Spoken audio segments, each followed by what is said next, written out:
Bonjour et bienvenue dans l'heure d'exception. Aujourd'hui, j'ai le plaisir d'accueillir un invité aux multiples vies, musicien, chef pâtissier, vendeur, manager, expert du carrelage, un parcours riche en rebondissements et en leçons de vie.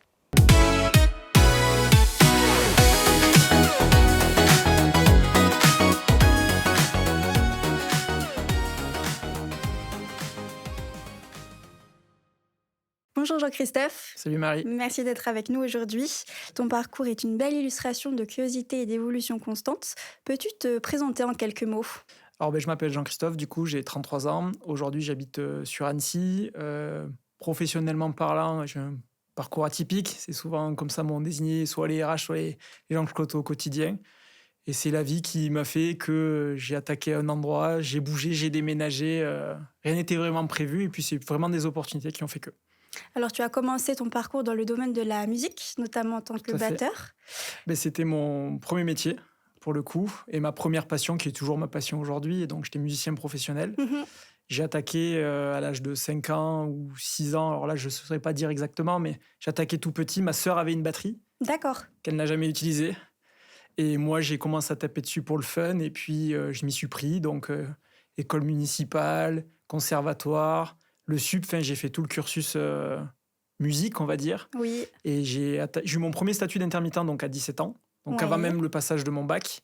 Et puis après, un petit peu de cours à droite à gauche pour faire aussi un petit peu de sous. Mais c'est vrai que c'était mon vrai premier job, c'est d'être musicien professionnel, faire les concours nationaux. Et j'ai fait ça pendant quasiment 5 ans dans ma vie. Ouais.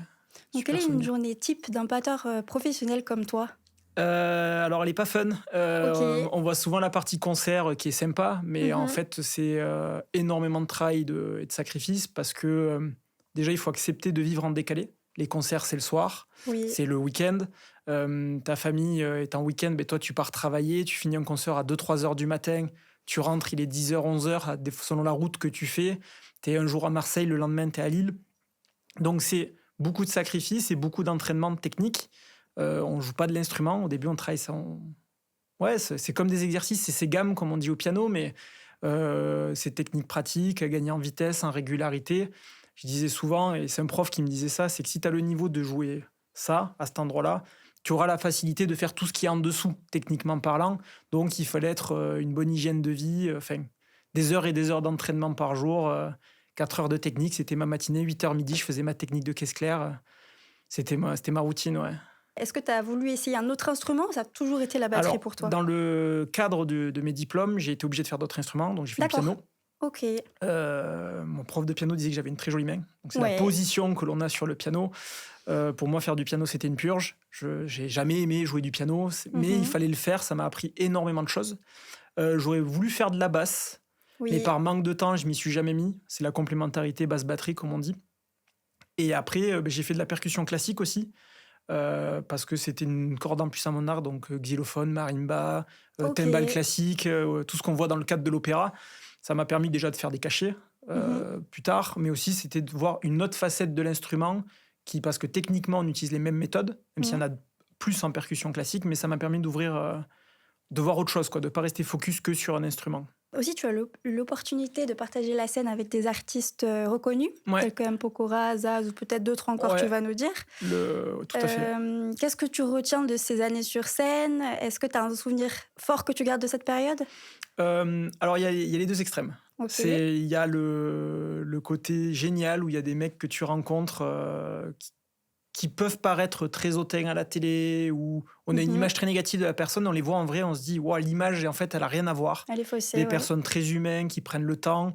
Moi, j'étais personne, j'étais juste en remplaçant parce que le gars qui faisait la tournée s'était blessé ou il avait 2 dates en même temps, il ne pouvait pas être aux 2 endroits. Ça se fait Mhm. beaucoup des remplats, comme on dit dans le milieu. Donc, je fais beaucoup de remplats. Émile et Images, par exemple, qui sont de Toulouse. Enfin, il y a eu pas mal de remplats qui ont été possibles et on découvre de belles personnes. Et à côté de ça, il y a des gens qui disent oh, humainement, c'est génial. Et on voit l'envers du décor avec tout ce qui n'est pas propre de ce milieu-là, alcool, drogue. Enfin, il faut savoir que ça existe et que Oui. c'est dangereux dans ces milieux-là.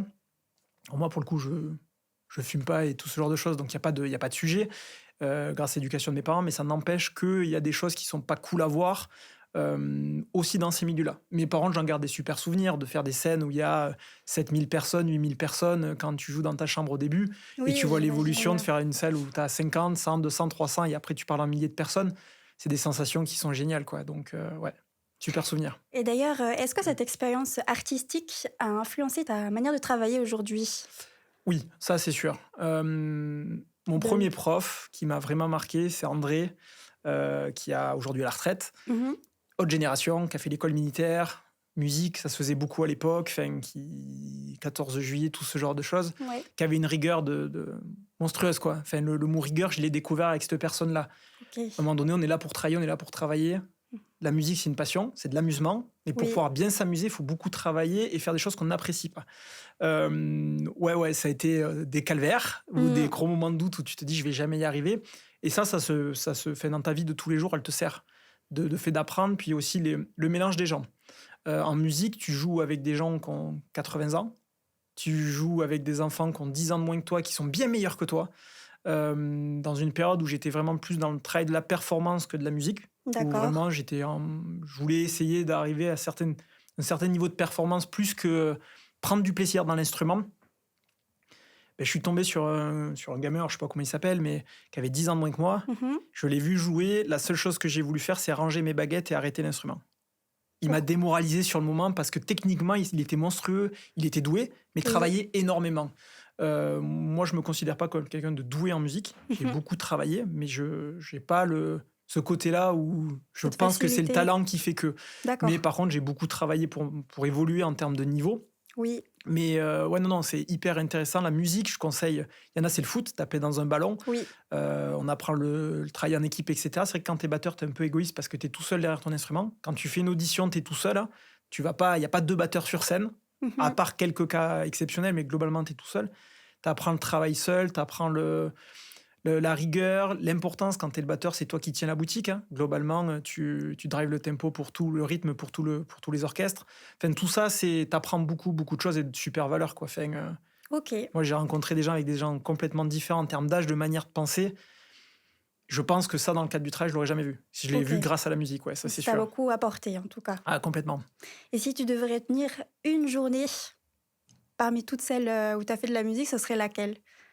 Peut-être un La, concert, peut-être une alors, c'est répétition? quelque chose d'assez particulier parce que donc j'ai eu des parents qui étaient hyper exigeants avec la musique. Oui, Quand même, ils sont beaucoup sacrifiés pour moi dans le sens où ils ont fait la route pour moi parce que quand tu commences à jouer très tôt, à l'âge de 15-16 ans, que tu commences à faire des dates à droite à gauche, ben, t'as pas le permis. mmh, Et que donc moi j'habitais dans le sud de la France et que tu dois aller à 6 heures de route avec ton instrument, tu pars pas en train, tu pars pas en bus, il te faut une voiture, t'as pas le choix. Et que c'est tes parents qui font le yo-yo, d'accord, ouais. enfin, ça a été quelque chose qui était top de leur part. Mais il y a quand même un moment donné, mes parents me poussaient tellement pour réussir des examens ou des diplômes que j'ai perdu le goût de l'instrument. Je jouais juste OK, pour avoir finalisé, en gros, c'était un peu le deal avec mes parents. Tu vas aller faire tes concerts si tu as tes diplômes, etc. Donc pas de souci, je suis allé au bout de mon truc.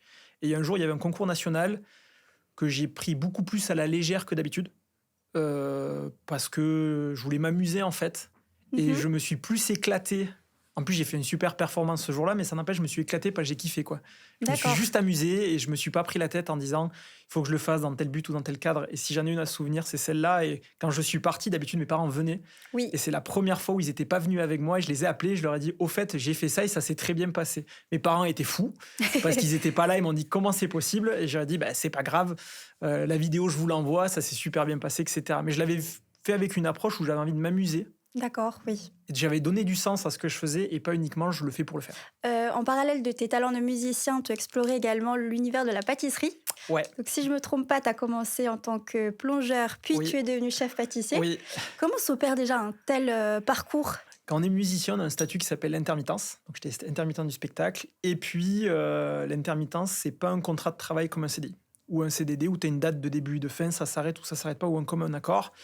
Et donc j'étais dans un très gros orchestre de bal dans le sud de la France. Et puis les choses ont fait que mon ancien patron m'a dit ce soir c'est fini. D'accord. Donc je me suis fait remplacer comme ça. C'est un ami à lui qui faisait des plateaux télé sur une grande chaîne, qui avait perdu son contrat, qui avait des gosses, qui habitait Toulouse. Et il lui a dit, bah, tu es jeune, tu rebondiras. Bon bref, c'était un peu douloureux et puis il faut aller Mmh. chercher du taf. J'avais besoin d'argent, comme tout le monde. Moi, rester à la maison et tourner en rond, c'est pas possible. On était en plein été, donc trouver des formules pour rebondir dans le milieu de la musique, c'était pas le bon timing. C'était plutôt septembre, octobre, novembre, après les saisons. Et donc, je suis allé nettoyer des assiettes dans un restaurant. Et puis, la personne qui était aux entrées à cette époque-là, donc c'était un semi-gastro, est tombé malade, donc il faut remplacer. Donc je suis parti aux entrées parce qu'il fallait 2 bras. Et la cuisine, en tout cas, là où j'étais, c'était assez militaire. Donc, comme en musique, j'avais ma checklist, bam bam bam, j'envoyais ce qu'on me demandait de faire. Et ça s'est fait. Et puis après, je suis passé au chaud. Et puis on m'a mis en pâtisserie. Parce que la pâtisserie, on ne peut pas tricher. S'il y a 100 grammes de sucre, c'est 100 grammes, c'est pas 108 grammes. Sinon, ça ne monte pas, etc. Et donc j'ai fini en pâtisserie dans ce semi-gastro. Ouais. C'était assez improbable. Je m'étais jamais levé un matin en me disant je vais faire ça demain. Ouais. Mais super expérience, métier de ma boule. Faut dire la vérité, métier très dur, très exigeant, avec des horaires de dingue. T'attaques tôt pour tes mises en place de midi. Ton service, il est décalé parce qu'au dessert, tu passes à la fin. Il y a les entrées, les plats. Et puis, tu rattaques le premier parce qu'il faut faire ta mise en place du service du soir, mais tu finis à 2h du matin, minuit, 2h du matin, le temps de rentrer, etc. Donc, ouais, c'est super expérience, mais aussi expérience douloureuse, quoi. C'est les deux. D'accord. Est-ce que tu te souviens de ton premier dessert, du coup, que tu as cuisiné ? Non, là, comme ça, j'en sais rien. Là, je sais pas. Il y a des trucs qui m'ont traumatisé, mais là, de dire là, comme ça, je sais pas. Il faudra peut-être des meringues, j'en sais rien. J'en ai tellement fait des meringues pour tout ce qu'on met à côté du café, ce qu'on appelle les mignardises. Enfin, les gens consomment tellement de café, je suis le premier à en consommer autant, mais je me rends pas compte le petit sachet qui est en plastique au restaurant, mais dans les semi-gastro, on les fait maison, avec les restes qui peuvent rester de blanc à neige, par exemple. Et c'est vrai que les meringues, j'en ai fait des quantités. Je peux plus en manger des meringues aujourd'hui. Est-ce que tu cuisines toujours quotidiennement, petit dessert? Alors, avec mon ex-compagne, je cuisinais tout le temps parce que j'étais le seul à cuisiner à la maison. Là, aujourd'hui, avec ma compagne actuelle, on est tous les deux à cuisiner, donc on va dire ça tour de rôle. Mais on se fait plaisir, quoi. Moi, j'aime bien cuisiner, ça me fait du bien. Et ça a duré combien de temps, cette période de chef pâtissier, du coup ? 1 an et demi, 2 ans, mine de rien. Au départ, c'était une mission de 2 mois. C'était juste pour l'été, pour devenir musicien. Et puis après, ça s'est fait que ça se passait bien. L'ambiance était sympa. Et puis ça s'est transformé. Ouais, ça a duré quasiment 2 ans ou 3 ans. Ouais, ça s'est passé tellement vite, en fait. Je me rends compte que j'ai fait 2 saisons. Donc, ouais, ça a duré 2 ans. Ok, d'accord. Ouais, 2 ans. Et donc, après la musique et la pâtisserie, tu as pris un tout autre virage vers le commerce. Ouais. D'abord chez Cuisinella, donc en octobre 2015, puis chez Després Savanier en août 2017. Ouais, c'est ça. Qu'est-ce qui t'a poussé vers la vente, justement ? Alors, du coup, quand tu es dans la restauration, un jour, il y a ce fameux moment de recul où tu te dis j'avais pas prévu de faire ça et j'ai pas envie de faire ça, en fait, toute ma vie. C'est une super expérience. Donc, il a fallu trouver du boulot. Mon ex-compagne de l'époque avait une formation à ce moment-là dans une ville, donc on arrive dans cette ville, donc c'était dans le centre de la France, dans le Cantal. Et bien là, il faut trouver du boulot. Donc au début, je me suis dit, je vais prendre un boulot en restauration. Et donc ma compagne avait un boulot étudiant à l'époque, à ce moment-là, qui était chez un restaurateur, pour le coup, et qui me dit, je connais quelqu'un qui ouvre un magasin de vente de meubles de cuisine, du coup. Est-ce que tu veux que je passe le CV ? Donc je dis, on essaye, on tente sa chance. La personne m'a reçu pour une chose, c'est parce qu'il est marqué batteur pro sur mon CV. D'accord. Il m'a reçu que pour ça. Si j'ai eu mon premier boulot, c'est grâce à la musique. Et pourquoi, du coup ? Parce qu'il était curieux. Ouais. Il s'est dit, il n'est pas du métier, mais s'il a fait son job de la musique, parce qu'il est passionné, il est bassiste, mon premier patron, du coup, parce que c'était vraiment mon premier patron salarié, ça veut dire qu'il a de la rigueur, il va travailler. C'est un bosseur. S'il a réussi dans la musique, c'est tellement compliqué, il sait se casser des dents. Et dans la vente de cuisine, pour le coup, c'est de la négo pure et dure. On prend des noms toute la journée, c'est pas facile. Comme en musique, on prend des noms dans les auditions, il m'a dit, on va essayer comme ça. Et ça s'est fait comme ça. D'accord. Et j'ai commencé à vendre des meubles de cuisine. Pourquoi, je sais pas, mais ça s'est fait comme ça. Okay. Voilà. Et est-ce que tu as une vente, une rencontre ou une situation que tu n'oublieras jamais ?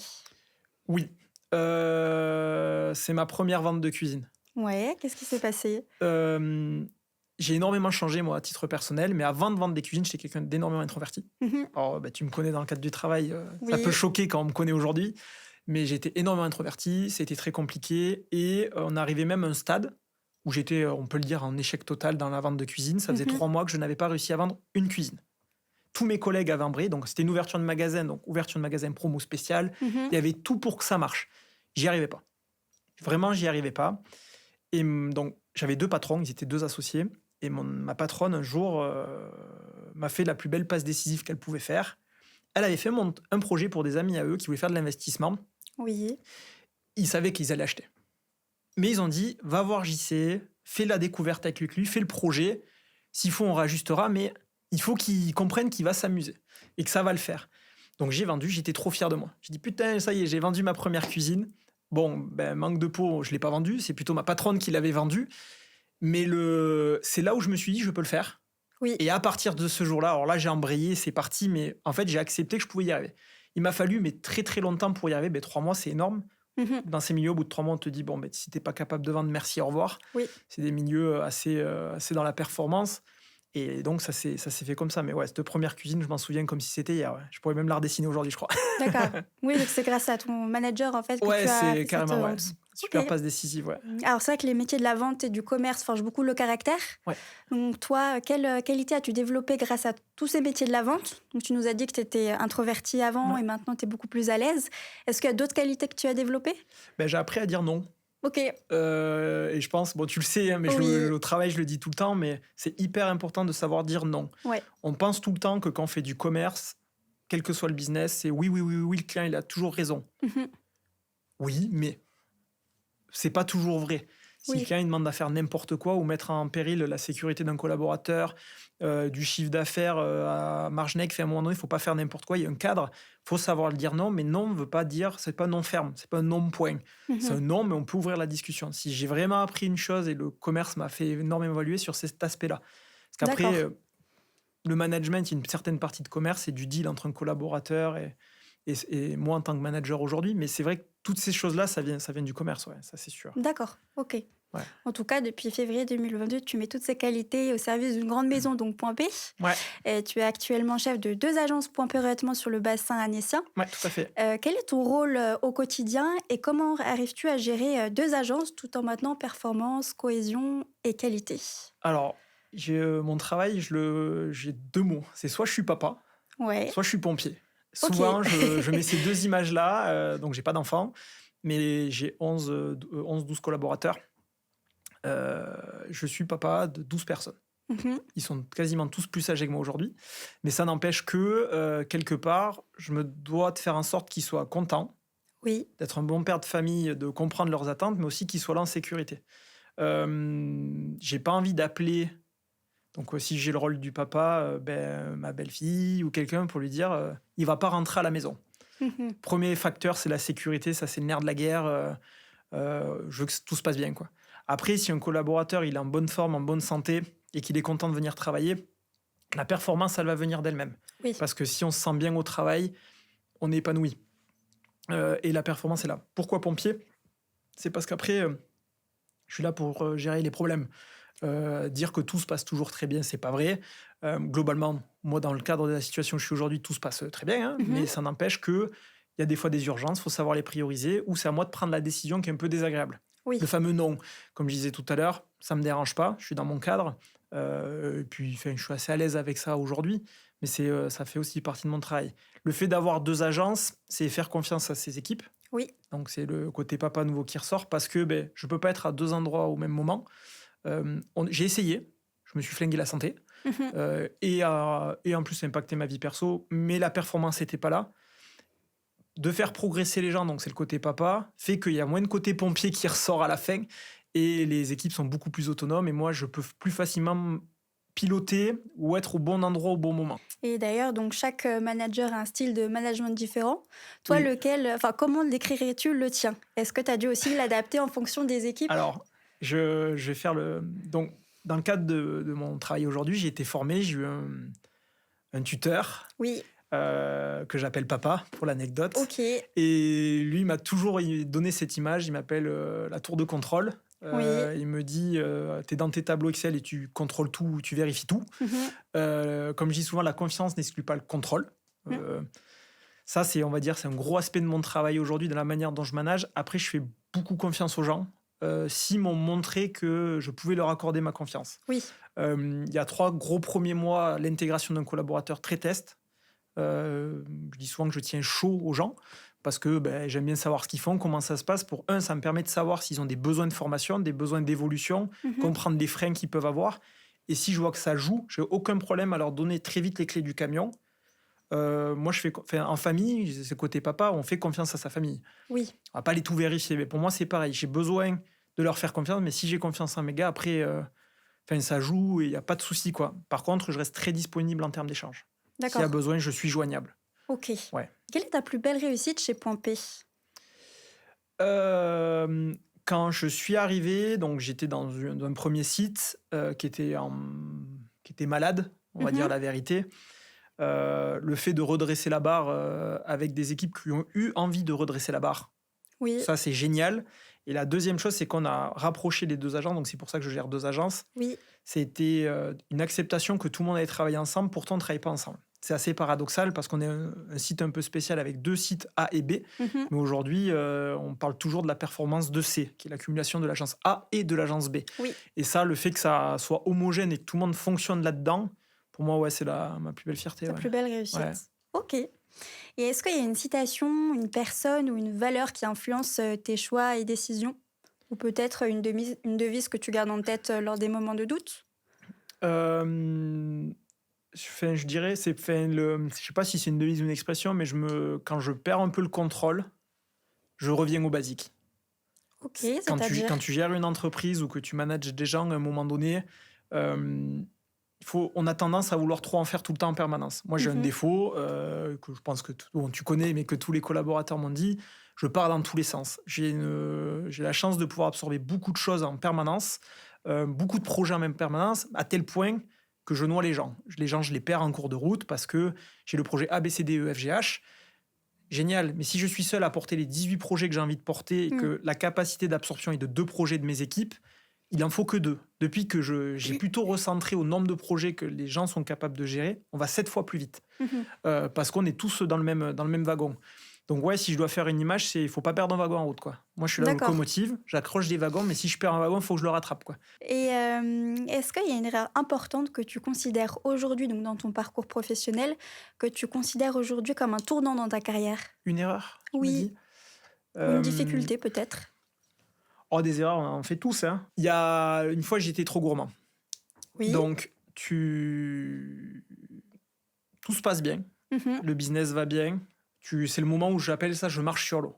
Donc là, j'étais vendeur. À ce Vendeur, moment-là, voilà. j'étais vendeur. Ok. Tout marchait bien, les chiffres étaient bons, la marge était bonne, pas besoin d'aide. Vraiment, où la performance, donc je vendais des cuisines à cette époque-là, où Oui. la performance et l'ego Mhm. te font décrocher de la réalité. D'accord. Donc, à ce moment-là, j'étais dans une toute petite agence, vraiment. En moyenne, je vendais entre 7 et 12 cuisines par mois. Mhm. On avait une énorme opération commerciale. J'en ai fait 42. Donc, c'était plus d'une cuisine par jour. Et ça marchait, ça marchait, ça marchait, à tel point qu'on en oublie même de faire son administratif et tout ce qui s'ensuit. Et il y a un collègue à moi qui, lui, avait moins de boulot, Mhm. qui est venu un peu à l'aide, au secours. Est-ce que je peux t'aider? T'inquiète, je gère. Erreur, parce qu'en fait, lui, il avait du temps pour m'aider. Il Oui. n'attendait même pas de contrepartie. Mhm. Le mois d'après, je me suis fait noyer par l'administratif. J'avais des piles de dossiers partout, j'y arrivais pas, je partais très tôt, je rentrais très tard. Et en plus de ça, j'y étais plus, quoi. J'étais plus en face de ce que je devais faire. Ouais, enfin, il faut savoir accepter de l'aide, et Mhm. même quand ça va bien, parce que on a souvent tendance à demander de l'aide quand on a la tête sous terre. Et en fait, des fois, le problème, il vient avant. Je l'ai pas vu arriver. Ça m'a servi de leçon. Et puis après, quand j'ai demandé de l'aide, la personne m'a dit là, trop tard, t'as Ouais. raté le bus. Tu Donc, voyais ouais, vraiment c'est les chiffres. ne pas accepter des fois demander de l'aide, quel que soit le sujet, que ce soit sur du chiffre, que ce soit sur un montage de dossier, une compréhension. Des fois, on n'a pas l'idée. Ok. Et avec du recul, j'aurais fait autrement, ouais. Qu'est-ce que tu dirais à quelqu'un qui hésite de changer de carrière, mais qui n'ose pas par manque de confiance en soi ou par peur de l'échec? En fait, je dirais qu'il ne faut pas avoir de regrets. Mhm. Si j'ai fait de la musique... Enfin, moi, quand j'étais gamin, j'ai toujours dit que j'allais faire ingénieur du son. Pourquoi? Parce qu'à l'école, ça se passait bien. Le petit garçon avec des lunettes. Enfin bref, j'étais un peu stéréotype-là à l'école, en fait. Et quand je disais que je faisais de la batterie, ça faisait rire tout le monde.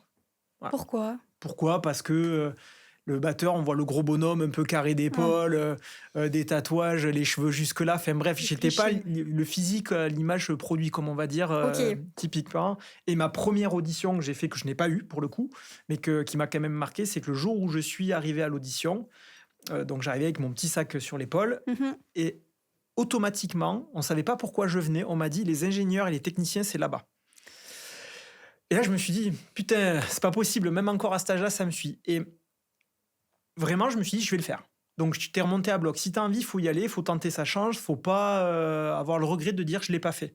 Oui. Parce que une fois, j'ai pas osé un projet, par peur ou par, je sais pas et donc je regrette pas parce que la vie a fait autrement Mmh. et que je regrette pas la vie que j'ai aujourd'hui et là où j'en suis aujourd'hui. Mais faut tenter, faut pas avoir de regrets, quoi. Là, si je dois D'accord. dire une chose, c'est faut pas avoir de regrets. Si c'est le stress, on a peur de remettre en question les enfants, la maison, la famille, tout ce genre de choses, Mmh. c'est un choix qui est très personnel.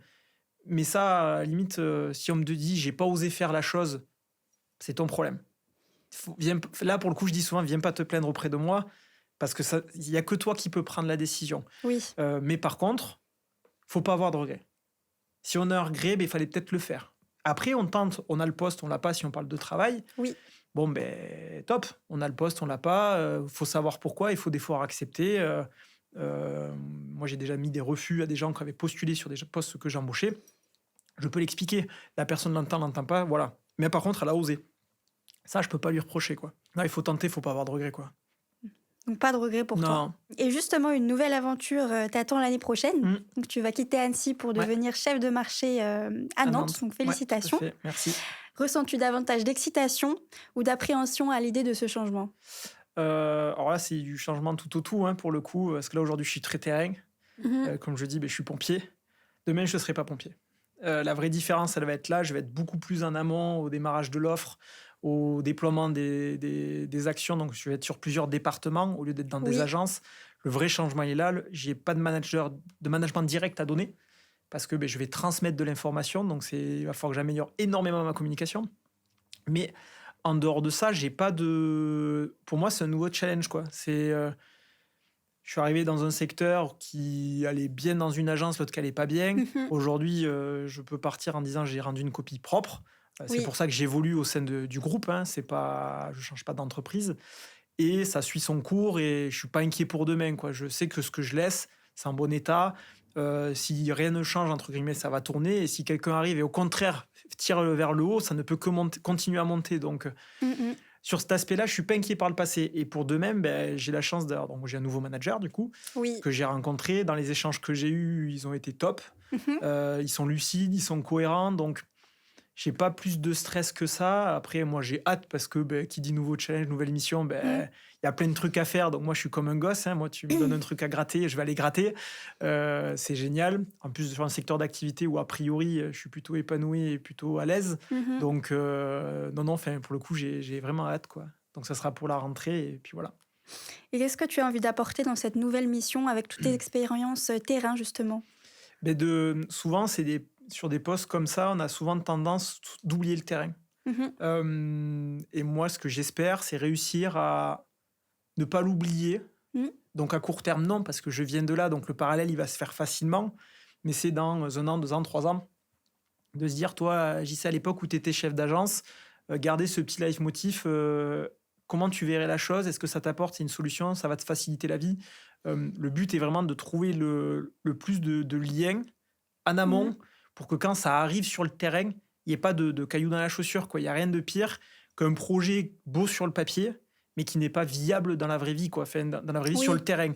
Il y a rien de pire. On voit fait le parallèle avec plein de choses aujourd'hui, que ça soit professionnel ou non professionnel, ou quand on vous amène quelque chose sur la table et que c'est complètement décorrélé de la réalité, la première chose qu'on dit, c'est stupide, qui est l'imbécile qui a pu penser à ça.